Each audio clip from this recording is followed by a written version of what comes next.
My name is Caleb Thorne, and I'm 32 years old, currently navigating the unforgiving yet exhilarating world of renewable energy development in the sprawling, sun-baked landscape of Phoenix, Arizona. If you were to meet me today, you'd likely see a man forged from steel, with eyes that hold the steady, unwavering gaze of a desert hawk, reflecting both the harsh lessons of the past and the fierce determination to shape a brighter future.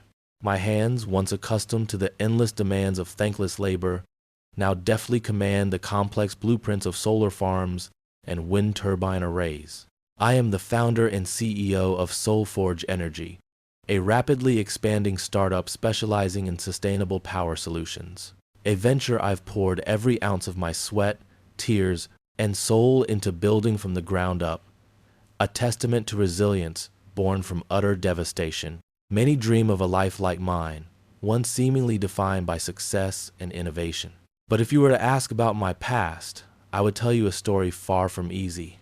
A narrative that begins in the deceptively tranquil, tree-lined suburbs of Willow Creek, California, only to plunge into a suffocating abyss of betrayal, where I learned a brutal, indelible truth, that family isn't always a haven, and sometimes the most profound wounds are inflicted by those who are supposed to be your sanctuary, your rock, your unwavering support.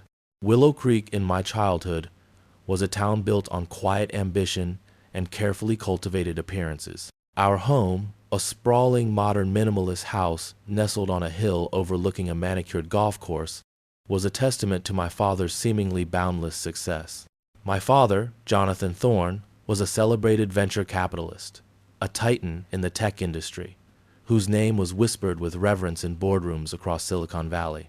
He possessed a commanding presence, a sharp intellect, and a charisma that could charm the scales off a serpent. Yet, beneath this polished exterior lay a man driven by insatiable greed, a profound narcissism, and a chilling detachment from the emotional needs of those around him. My mother, Eleanor Thorne, was the quintessential trophy wife, a vision of effortless elegance perpetually adorned in designer clothes. Her life a carefully choreographed dance of exclusive charity galas, high society fundraisers, and superficial social climbing. She was utterly consumed by the pursuit of status, by the relentless, all-consuming obsession with maintaining the flawless illusion of the perfect, powerful Thorne family, regardless of the emotional wreckage it left in its wake. My older brother Marcus, 35 and dangerously charming, was the golden boy, the heir apparent, groomed from birth to inherit my father's empire. He possessed a cunning mind, a predatory ambition, and a silver tongue that could manipulate anyone into anything. And then there was me, Caleb. I was the quiet one, the diligent one, the dependable one. I was the shadow, the problem solver, the one who tirelessly, invisibly, cleaned up the emotional and financial debris left in the tumultuous wake of my family's increasingly chaotic and self-serving lives. From a remarkably young age, I was subtly, yet profoundly, conditioned to internalize the insidious belief that my intrinsic worth was inextricably tied to my utility, to my ability to serve the needs of the family. While Marcus excelled at elite sports, charmed his way through prestigious private schools, and effortlessly navigated complex social hierarchies with an almost predatory ease, I was the one meticulously balancing the family's labyrinthine, often precarious, budgets when Dad's latest high-risk investments inevitably teetered. I was the one meticulously organizing my father's notoriously chaotic digital files, optimizing his investment portfolios, and even ghostwriting sections of Marcus's business school applications, simply because he was perpetually too engrossed in his whirlwind social calendar and lucrative side deals to bother. I became the silent mediator in my parents' explosive, earth-shattering arguments, learning early to dissect their volatile, irrational emotions, to identify the logical fault lines in their illogical rage, to find the subtle, predictable patterns in their cycles of blame and recrimination. It was in this chaotic, emotionally sterile environment that I found a strange, almost perverse comfort in the cold, hard facts of numbers and data. a serene refuge from the swirling, unpredictable quicksand of their emotional demands. And it was precisely that early exposure, that desperate need for order amidst disorder, that ignited and then fueled my enduring fascination with complex systems and optimization, skills that would later become the bedrock of my career in renewable energy. I learned to identify inefficiencies, to find the optimal path, to build robust systems where only chaos existed. My father's business, Thorn Capital, was a sprawling, seemingly impenetrable empire, but one built precariously on a foundation of audacious debt, aggressive acquisitions, and high-stakes speculation. There were always whispers, hushed and anxious, of near collapses, of last-minute, razor-thin deals that miraculously saved them from utter ruin. As I grew older, these whispers became louder, more frequent, almost a constant hum of impending disaster, a discordant background track to my life. My father, prone to bombastic, self-aggrandizing pronouncements and reckless, high-risk gambles that often skirted the edge of legality, would frequently find himself teetering perilously on the precipice of catastrophic financial disaster.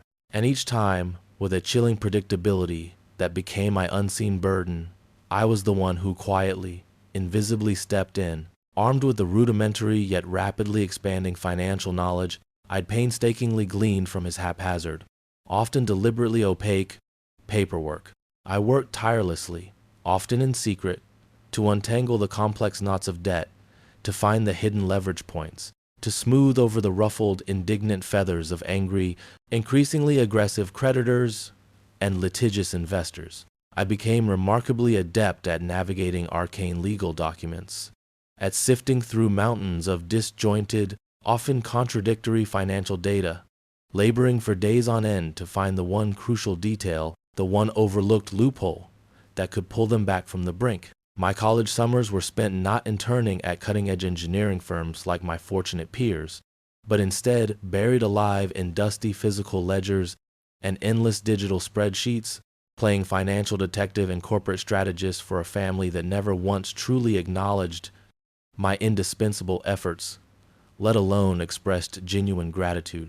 The emotional toll of this relentless, thankless labor was immense, a crushing weight that bore down on my spirit, slowly eroding my sense of self. My mother, so utterly fixated on maintaining their precarious social standing and the illusion of perfection, would often call me late at night, her voice hushed and brittle with barely suppressed panic, recounting some new financial disaster, some perceived slight to their meticulously crafted reputation. "Caleb," she'd plead, her voice thin with anxiety, "you have to fix this.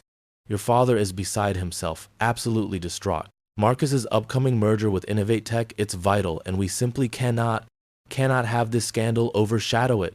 There was never a genuine, 'How are you, darling?' Never a flicker of concern for my own emotional or physical well-being. Only the relentless, suffocating demand to maintain the family's flawless, yet increasingly fragile facade.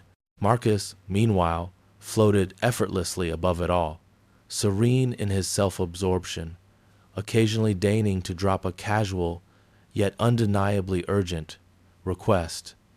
"Caleb, buddy, can you just whip up that detailed market analysis for my new acquisition? You're simply so brilliant with numbers, so efficient." It was never truly a request, always an unyielding expectation, delivered with that charming, dazzling smile that seemed to disarm everyone else but me, the one who saw the cold calculation beneath it. They were two planets revolving around their own self-interest, with me as their silent, unacknowledged gravitational pull, constantly working to keep their world from imploding. I finally graduated from Stanford University with a degree in electrical engineering, specializing in power systems, a field I had consciously chosen precisely because it was logical, clear, unambiguous, and, most importantly, offered the promise of building tangible, sustainable solutions, far removed from the emotional quicksand and moral ambiguities of my family's world of abstract finance.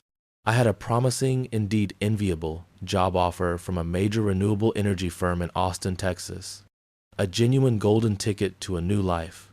a chance to define myself on my own terms, to truly build something meaningful.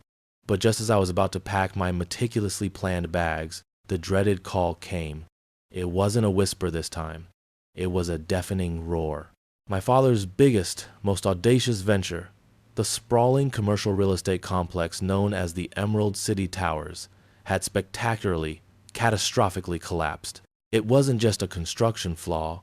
It was a cascading series of overlooked safety regulations, fraudulent permits, and a monumental, almost criminally negligent financial miscalculation on my father's part that had led to a barrage of class action lawsuits, a furious public outcry, and the very real, terrifying threat of complete, utter bankruptcy. Thorn Capital, the empire built on sand, was now teetering perilously on the absolute brink of total ruin. Caleb, my mother had pleaded over the phone, her voice choked with genuine raw tears, stripped of its usual veneer of social poise. You're the only one who can possibly help us now. Your father is having severe heart palpitations. He's barely coherent. Marcus's merger with Innovate Tech is unequivocally collapsing. He's utterly devastated. His life is ruined. We'll lose everything. The house, our reputation, our entire future, everything we've built. The raw despair in her voice was real, palpable, and for a fleeting, dangerous moment, I saw past her superficiality to the genuine existential fear that lay beneath. It was a fear that twisted my stomach, a familiar tug of misplaced loyalty. And so, with a heavy heart that felt strangely detached from my logical mind, I deferred my job offer. I rationalized it, telling myself it would only be for a few months, just until I could stabilize things, just until the immediate crisis passed. Those few months, as if cursed by some insidious fate, stretched into a year, then 2, then 3. My days became a relentless, soul-crushing cycle of damage control. I pored over reams of complex, often deliberately convoluted, contracts. I meticulously combed through mountains of fragmented digital records, often working with archaic, corrupted files.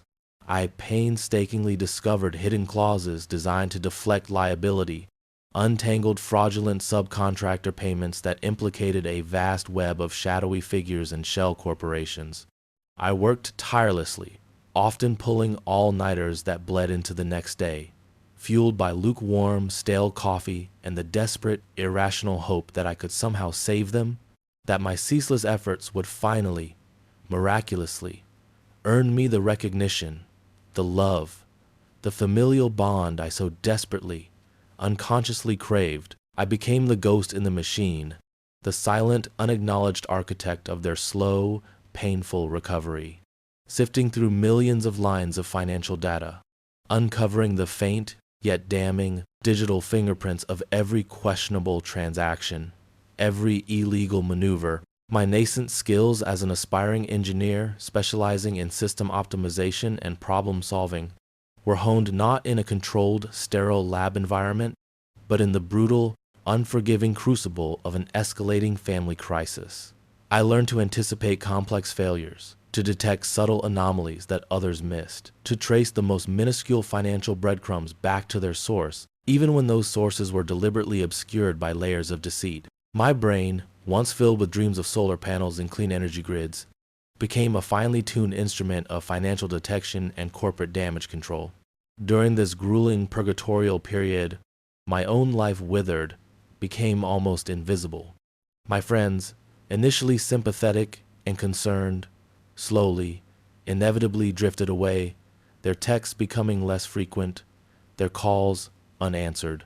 My social media feed became a cruel, mocking gallery of their thriving careers, their exciting adventures, their new relationships, their joyful milestones, while I remained trapped, an unwitting prisoner in a gilded cage of family obligation and mounting despair. I rarely left the house, except for essential errands or clandestine, emotionally draining meetings with high-powered, exasperated financial experts.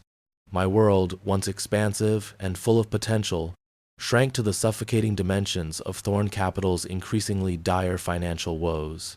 My physical and mental health deteriorated alarmingly. I subsisted on a monotonous diet of instant noodles and endless cups of caffeine. my body a fragile vessel for a mind constantly churning with anxieties. My sleep became fragmented, haunted by recurring nightmares of crashing numbers and angry voices. I grew thin, almost gaunt, my complexion pale and translucent, and my eyes, perpetually tired, developed a hollow, haunted quality that reflected the exhaustion of my soul. The pressure from my family was relentless, a constant, suffocating weight. My father, in his rare moments of terrifying lucidity, would erupt into thunderous roars about impending ruin, blaming everyone but himself, the market, the government, his former partners, even me, for not being fast enough. My mother would dissolve into dramatic, manipulative histrionics, demanding that I work harder, faster, more efficiently, to miraculously restore their former illusory glory. Marcus, meanwhile, continued his whirlwind social engagements, his life seemingly untouched by the looming disaster, occasionally deigning to drop a casual, yet undeniably urgent, request. "Caleb, buddy, can you just fast-track this regulatory filing? It's absolutely vital for my next big deal, for our very survival." It was never truly a request, always an unyielding expectation, delivered with that charming, yet utterly imperative tone. They took my efforts, my sacrifices, my very being, for granted, a given, a natural service I was obliged to perform without question or complaint. They never once offered a genuine thank you, never asked if I was coping, never seemed to notice the dark, bruised circles under my eyes, the unhealthy tremor in my hands, or the profound sadness that had taken root in my spirit. The insidious phrase family duty was wielded like a sharp, invisible weapon, binding me inextricably to their endless chaos, their insatiable demands, while they simultaneously drained me of all vitality. The true turning point, the moment when the last brittle threads connecting me to their toxic world finally snapped, came subtly at first, a cold, insidious dread creeping into my bones like an unwanted guest. It was the night of the annual Golden Gala, the most exclusive, most anticipated charity event of the year in Willow Creek, a crucial opportunity for my parents to publicly rebuild their tarnished social standing and reassure their dwindling, skeptical business contacts. I had spent weeks, almost a month, meticulously preparing a crucial presentation for my father, a complex, almost artistic financial analysis that would unequivocally expose the true culprits behind the Emerald City Tower's collapse, shifting the undeniable blame from my father to a truly corrupt former business partner. It was a masterpiece of forensic accounting, a triumph of legal strategy, and the bitter culmination of 3 years of relentless, thankless work. This presentation, if delivered correctly, with precision and confidence, would, without a doubt, save Thorn Capital from utter annihilation. My father was slated to deliver it, to reclaim his public image. That morning, as I put the final, painstaking touches on the digital presentation, a sharp, searing pain shot through my chest, a sudden, agonizing spasm that made me double over, gasping for breath. It felt like an elephant had sat on my ribs, crushing the air from my lungs. I tried to dismiss it, rationalizing it as mere stress or the inevitable consequence of extreme lack of sleep and endless coffee. But the pain intensified, growing sharper, more insistent, radiating down my left arm, a cold, clinical dread seizing me. I knew with a chilling, undeniable certainty that this was far more than just stress or a simple muscle cramp. My father had a history of heart issues, and the symptoms were terrifyingly familiar. "Caleb, darling, are you quite all right?" My mother's voice, a saccharine tone laced with an undertone of impatience, cut through my agony. She swept into my home office, impeccably dressed for the gala, her face a mask of polite concern that didn't quite reach her perfectly made-up eyes. She barely glanced at my pale, contorted face, her gaze immediately drawn to the glowing screen of my laptop. "Are you almost done with that report? Your father truly needs it. He's terribly nervous about tonight, you know. His reputation hinges on this." I think I need to go to the emergency room," I gasped, clutching my chest, the pain a white-hot spear. "The pain is quite severe, Mother. My chest. I can barely breathe."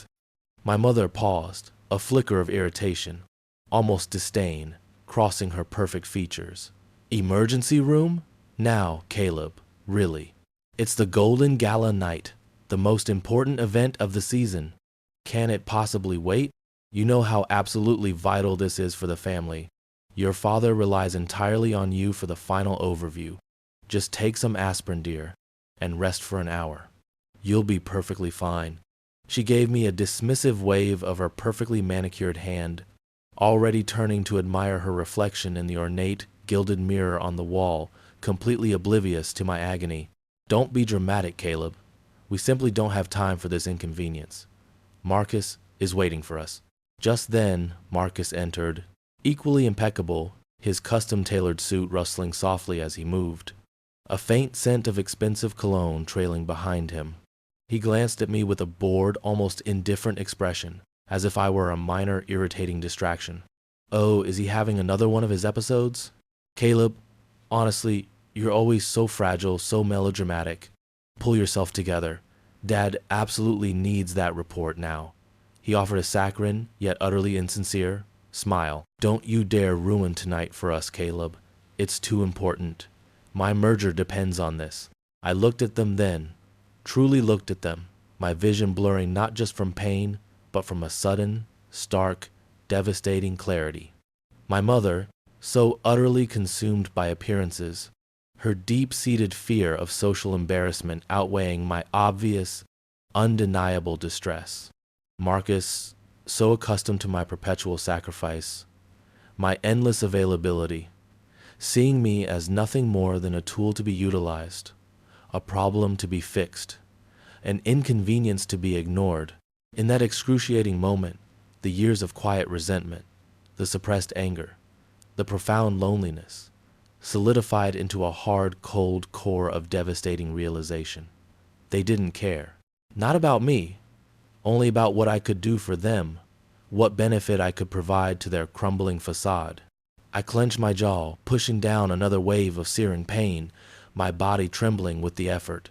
I need to go, I whispered, my voice barely audible, gathering my phone and car keys with trembling fingers. Fine, my mother snapped, exasperated, her patience finally worn thin. But make absolutely certain that report is fully ready before you leave. Text it to your father's assistant on his personal line. And for goodness sake, don't call us tonight. We'll be far too busy. The media will be there. I drove myself to the nearest emergency room, my hands shaking uncontrollably on the steering wheel, each bump in the road sending a fresh, excruciating wave of agony through my chest. My vision blurred, tears of pain and indignation stinging my eyes. By the time I stumbled into the reception area, I was pale, sweating profusely, and barely able to string together coherent words. The triage nurse took one look at me, her face grim, her expression immediately changing to one of grave concern, and without a moment's hesitation, she immediately called for a trauma team. Suspected cardiac event, I heard her say, her voice distant and muffled, yet chillingly clear. Possible myocardial infarction. In the ambulance, the red and blue lights flashing frantically, the siren wailing a mournful, urgent lament through the night, I fumbled desperately with my phone, my fingers numb and clumsy with pain. I tried to call my parents, my brother.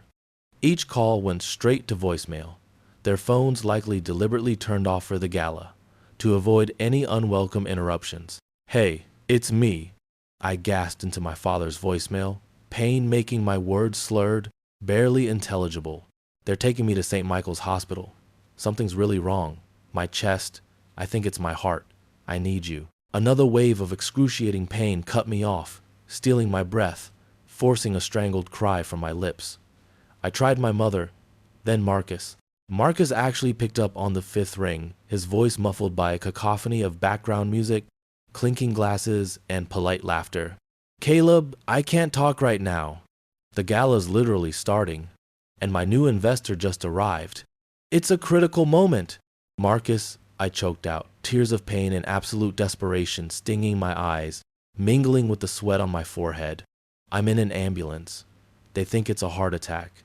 I need someone here, please. A beat of pregnant silence on the other end, then his voice, laced with profound irritation. "Oh, Caleb, seriously? Tonight? Can't you just call an Uber? I'm literally about to shake hands with the CEO of Innovate Tech. Dad's about to give his speech. We can't possibly leave now. Just call me tomorrow, okay? Or text. I'm sure it's just indigestion from all that late night coffee. You're always so dramatic." He hung up. The line went dead. The phone, a cold, unfeeling slab of metal, slipped from my numb fingers, clattering onto the ambulance floor. I was alone. Utterly, terribly, irrevocably alone. My own family, the people for whom I had sacrificed 3 grueling years of my precious youth, my burgeoning career, my very soul, were choosing champagne flutes and social climbing over my desperate, life-threatening cry for help. The realization hit me with the raw, brutal force of a physical blow, colder and sharper than any surgical knife, more devastating than any physical pain. I meant absolutely nothing to them. I was disposable, a tool, a means to an end. I remember only flashes of what came next. The bright, sterile, almost blinding lights of the operating room. The muffled, clinical voices of the medical team. Their words distant, yet chillingly clear. The profound, terrifying sense of utter emptiness, of a complete void, as my body fought a losing battle for survival. I remember the surgeon's voice, calm and detached, yet resonating with an undeniable finality, saying, "We've lost him. Time of death." And then, nothing. For 90 agonizing seconds I was gone. My heart had stopped. My world had gone utterly, irrevocably, mercifully dark. My life, as I knew it, had ended. But then, against all odds, a violent jolt. A sudden, blinding flicker. The shocking, agonizing impact of defibrillator paddles. The fierce, burning pain as life, against every conceivable probability, rushed back into my body, flooding my veins, igniting my consciousness. I woke up hours later in the intensive care unit, disoriented, profoundly weak, my body a landscape of aches and tremors, but undeniably, miraculously, alive. A nurse. A kind, empathetic woman with weary yet deeply compassionate eyes was gently checking my vitals, her touch surprisingly comforting. "You're awake," she whispered, her voice soft, hushed, yet filled with genuine relief.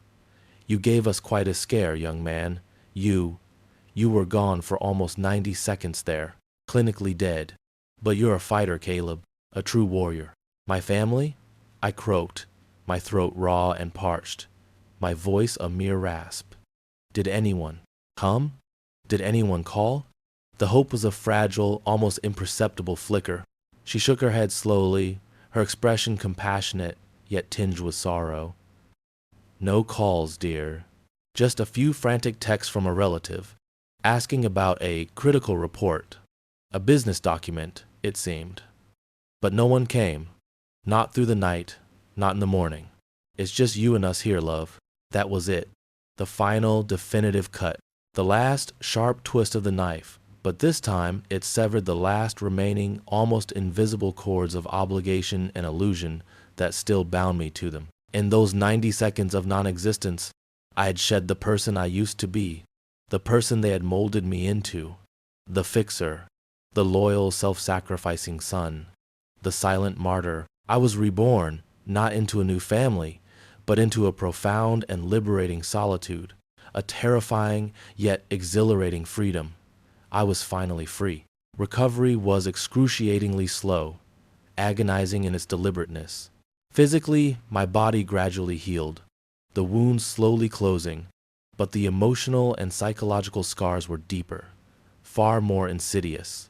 During those long, solitary days in the sterile hospital room, and the even longer, introspective weeks of recovery at a temporary rehabilitation facility, paid for entirely by the initial emergency fund I had meticulously set aside for my invoice settlement, a testament to my own foresight, I had an abundance of time to think, to reflect, to truly reckon with my past. I finally, undeniably, understood the true, devastating cost of my family duty. It wasn't just the time I had lost, the money I had forgone, the promising career I'd put on hold. It was the insidious erosion of my self-worth, the systematic silencing of my own fundamental needs and desires, the constant, soul-crushing feeling of being utterly undervalued, dismissed, and used. The invoice spreadsheet had been a desperate, silent cry for recognition, a plea to be seen. My temporary death was a primal, agonizing scream, a final, desperate act of self-preservation. The world I returned to, after my brush with oblivion, was utterly, irrevocably changed. Not just my physical weakness, my still trembling hands, but my entire perspective, my very understanding of existence. The Golden Gala had been a complete, unmitigated disaster for the Thorns. My father, without my meticulously prepared, indispensable presentation, had fumbled his speech, his words stumbling, his confidence shattered, revealing the true, undeniable fragility of his entire company. The news of his former partner's extensive fraud broke the next day, a revelation I had painstakingly uncovered. But so too did the devastating news of Thorn Capital's own precarious, unrecoverable financial state, unable to fully capitalize on the revealed truth without my comprehensive, strategically vital analysis. The empire, already built on shifting sands, began to genuinely, rapidly crumble. Lawsuits mounted, investors, sensing the imminent collapse, pulled out their capital in a frantic exodus, and the public's scrutiny, fueled by whispers of scandal and my father's public gaffes, intensified into a relentless, unforgiving spotlight. From my quiet, almost monastic recovery room, I observed it all with a detached, almost scientific curiosity.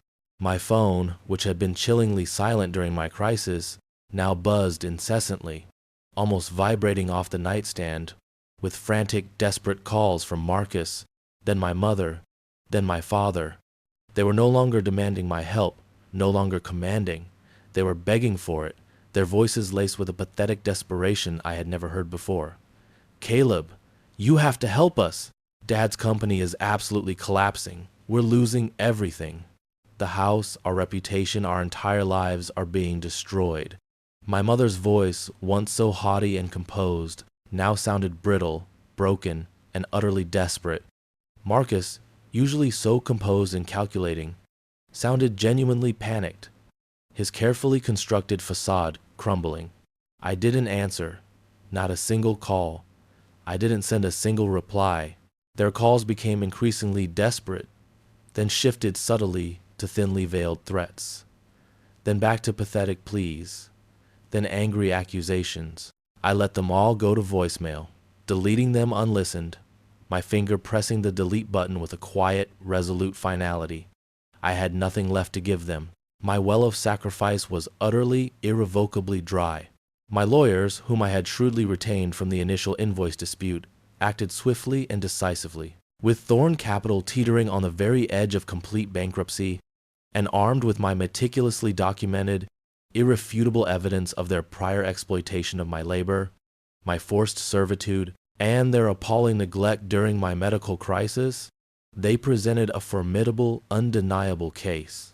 The settlement that followed was not merely financial. It was a profound, absolute severance, a formal and legal separation from the Thorn family's toxic financial and emotional entanglement. I received a substantial portion of the remaining liquid assets of Thorn Capital, effectively buying my absolute freedom and providing me with the necessary capital to truly start anew, unburdened. In exchange, I agreed to formally sever all financial ties and relinquish any further claim on the family's rapidly crumbling estate. It was a clean break, brutal in its finality, yet utterly, undeniably necessary for my very survival, for the rebirth of my soul. The sprawling mansion in Willow Creek, their ultimate symbol of pride and joy, their carefully constructed illusion, was eventually foreclosed upon, swallowed by the waves of debt. The family, unable to sustain their lavish, entitled lifestyle, retreated from public view, their carefully constructed facade finally, definitively shattered, exposing the emptiness within. I moved to Phoenix, Arizona, a city that felt not just miles, but light years away from the suffocating expectations, the silent judgments, and the emotional desolation of Willow Creek. I found a modest yet sun-drenched loft apartment in the bustling downtown, perfect for my new independent life. I immediately began to pursue my long-deferred dream, building SoulForge Energy. My harrowing, intensely practical experience with Thorn Capital had gifted me with an unparalleled, almost intuitive understanding of large-scale project management, financial risk assessment, and the intricacies of corporate structures. I poured all my energy into designing efficient, sustainable power systems, devouring every textbook, every industry report, every case study, driven by a newfound, fierce hunger for knowledge and mastery. My past wasn't a burden anymore. It was a crucible that had forged me, providing a unique, hard-won expertise that set me apart. I worked tirelessly, often 12 to 16 hours a day, initially from my small apartment, then from a rented co-working space. I secured small grants, pitched relentlessly to angel investors, and built a prototype solar array in my backyard. My first clients were small businesses, then mid-sized industrial parks, all drawn to my innovative designs and my relentless dedication. My team, a diverse group of brilliant and idealistic engineers and technicians, quickly became my chosen family, a true support system devoid of judgment or expectation. My lead engineer, Dr. Lena Hansen, a brilliant, no-nonsense woman in her late 40s, saw my quiet dedication, my relentless problem-solving, and my uncanny ability to optimize complex systems. She mentored me, pushed me beyond my perceived limits, and more importantly, believed in me without reservation, seeing my potential, not my past wounds. She had a similar story of being undervalued in a male-dominated field, and we found common ground in our shared resilience. My personal life slowly, tentatively, then confidently began to bloom. I cautiously reconnected with a few old college friends who genuinely cared, those who had seen through my previous facade, and with careful optimism, I forged new, authentic bonds. I discovered a profound passion for exploring the vast, rugged beauty of the Arizona desert, finding solace, strength, and a deep connection to nature in the quiet grandeur of ancient saguaros and breathtaking sunsets. I joined a local volunteer group dedicated to bringing sustainable energy to underserved rural communities, finding a new sense of purpose in giving back. And then I even met someone, a compassionate, intelligent, and wonderfully grounded landscape architect named Clara, who understood my need for solitude, my quiet intensity, and cherished the unique, resilient person I had become. She listened patiently and empathetically when I occasionally spoke of my past, never judging, only offering unwavering support, a gentle hand, and a steadfast belief in my future, in my inherent worth. She helped me appreciate the beauty of stillness, of growth, and of truly building something with intention. I built an undeniable reputation for my meticulousness, my unflappable composure under pressure, and my uncanny ability to design and implement the most complex, efficient, renewable energy solutions. After 2 years of relentless growth, SoulForge Energy landed a monumental contract, designing and installing a state-of-the-art solar farm for a major utility company, a project that would power an entire city. This catapulted SoulForge into the upper echelons of the industry. My office, sleek, modern, and filled with the hum of innovation, boasted a panoramic window overlooking the sprawling, ever-expanding grid of Phoenix, a breathtaking, tangible symbol of the future I was actively, purposefully building, one clean watt at a time. One sweltering summer afternoon, many months after I had left Willow Creek and all its painful memories behind, an email appeared in my inbox. It was from a desperate-sounding lawyer representing a newly formed Thorn Family Restoration Trust. They were making a last-ditch effort to salvage what little remained of my father's once grand reputation, to stave off the complete, definitive collapse of their tarnished family name. The email, carefully worded, formally requested my professional assistance.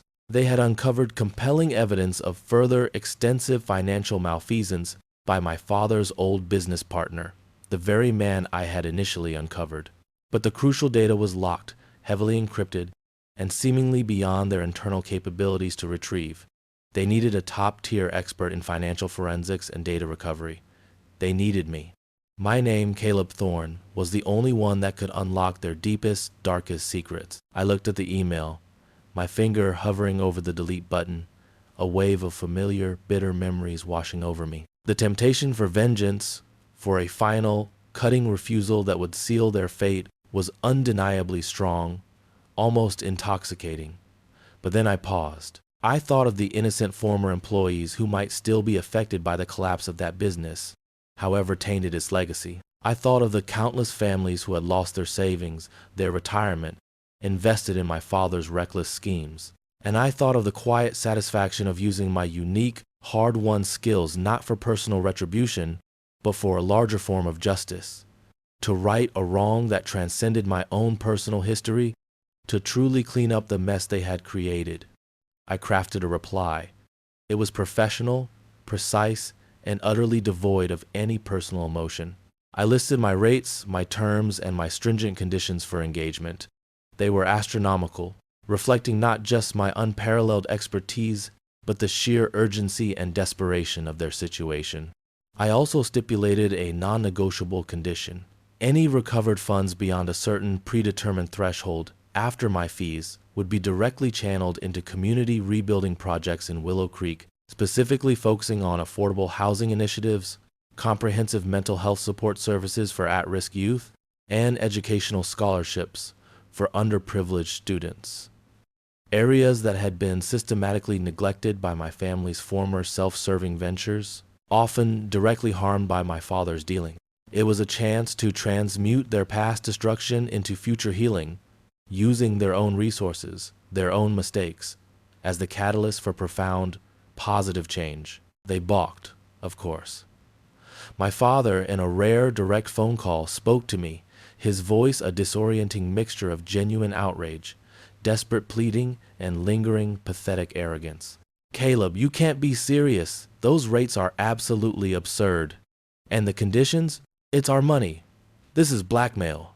You're trying to destroy us." "It's my expertise, Father," I said, my voice calm, unwavering, resonating with the quiet, unshakable authority I now possessed. "And it's a chance for you to finally contribute something truly meaningful, to turn the tide of your legacy from ruin to genuine, albeit belated, redemption. Take it or leave it. I have other, more valuable commitments." I hung up before he could respond further, severing the connection with a satisfying, resolute click. Days later, the signed contract arrived, delivered by a frantic, sweating courier, along with an advance payment that nearly made my current financial advisor faint. They had accepted. I approached the project with the same detached precision I would any other high-stakes client, but with a quiet, deep, almost spiritual satisfaction. I meticulously unlocked the encrypted data, exposed the full intricate extent of the fraud, and recovered a significant, truly substantial sum, enough to not only stabilize the struggling Thorne Family Restoration Trust, but to kickstart several impactful, desperately needed community projects in Willow Creek. I delivered the final comprehensive report, a masterpiece of financial forensics and data recovery, and received my substantial fee. There were no emotional thank yous, no tearful reunions, no attempts at reconciliation, just a quiet, grudging acknowledgement of a job meticulously done, of an obligation reluctantly fulfilled. And that was enough. More than enough. It was everything. My story doesn't conclude with a dramatic, cathartic confrontation or a tearful, fairy tale reconciliation. It concludes with a profound, unshakable sense of peace, a quiet triumph of the spirit. I built a life that is truly, unequivocally mine, defined by my own values, my diligent work, and the people I consciously choose to surround myself with. My chosen family of colleagues, friends, and my beloved Clara. I found my strength in the quiet pursuit of knowledge, in the relentless logic of engineering, and in the unwavering belief that truth, however deeply hidden, however painfully suppressed, will always, inevitably, find its way to light. My 90 seconds of death on that operating table taught me the ultimate lesson. Life is precious. Every single breath is a gift, and every moment is an invaluable opportunity to choose who you are, to define your own worth, to forge your own path, and to build a future utterly free from the lingering, corrosive echoes of a painful past. I still live in Phoenix, still work tirelessly to bring clean energy to the world, and still contribute to building better, more equitable communities. My biological family, though financially stable thanks to my intervention, remains distant, their world forever separated from mine by an unbridgeable chasm of past hurts. And that's okay. The lingering bitterness, the gnawing resentment, has finally faded, replaced by a profound understanding and a quiet, dignified sense of triumph. The suffocating weight of their expectations, their cutting judgment, their chilling indifference, has lifted, revealing the clear, boundless sky above. I am Caleb Thorne, a man who faced his own mortality, walked through the deepest darkness, endured unimaginable pain, and emerged not only stronger, freer, and more resilient, but more authentically himself than he ever thought possible. My greatest legacy is not what I inherited or what I saved from ruin. It is what I meticulously built from scratch, for myself, by myself, on my own terms, infused with my own values. And in that, in the quiet strength of my chosen path, in the deep satisfaction of a life truly lived, I am truly, unequivocally, wonderfully free.